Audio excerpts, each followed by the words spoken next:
Hello, I'm Sugar, and I'll be your raid leader today. This is a basic guide to Lady Inerva Darkvein and Castle Nathria. This guide is meant to get you through week 1. Inerva Darkvein is a one-phase fight with 4 containers that slowly fill up. All containers have a main ability from 0 to 33%.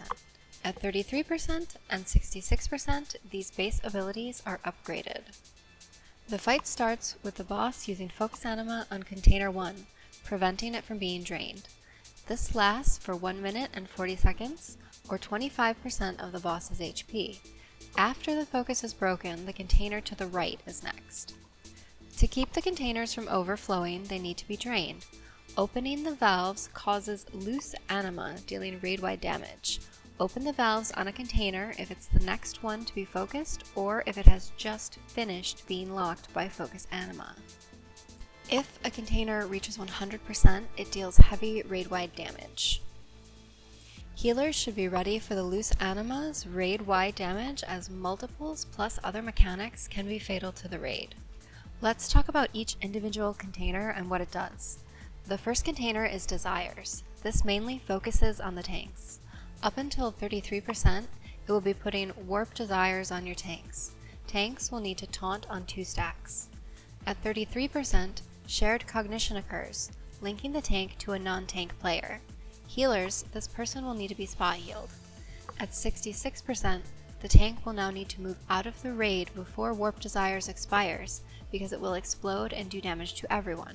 Targets who are further away take less damage.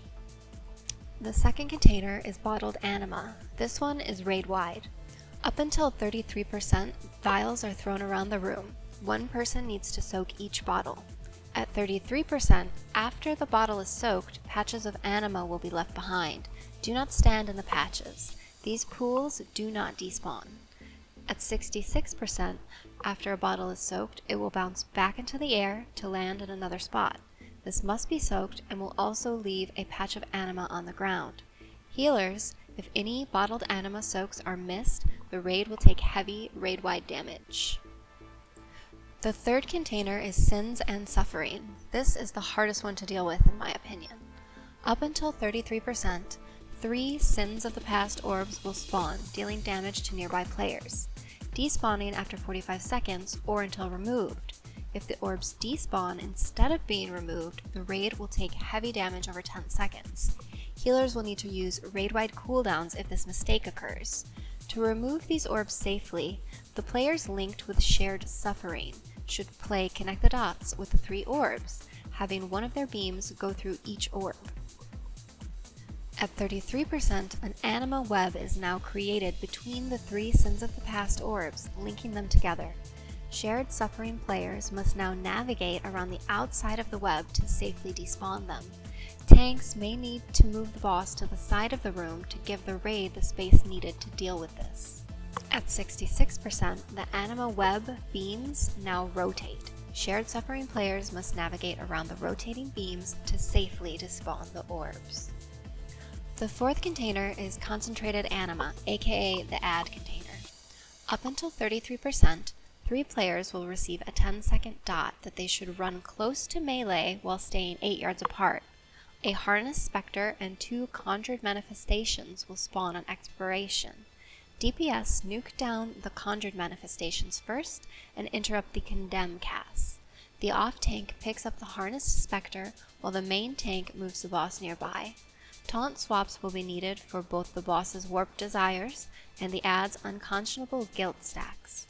Healers, the anima player will take damage from the initial dot and also splash damage in an 8-yard range.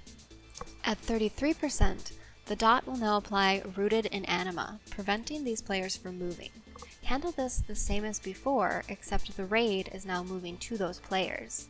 At 66%, the dotted players will now send out Fragments of Shadow Orbs on expiration. The raid should move away from the players, moving in when it's safe to begin nuking the ads.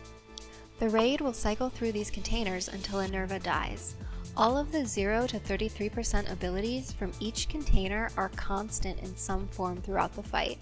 It's unclear when the best time to use Hero is at this moment, but I would guess during the third container, as the Anima web and rotating Anima web seem pretty painful to deal with.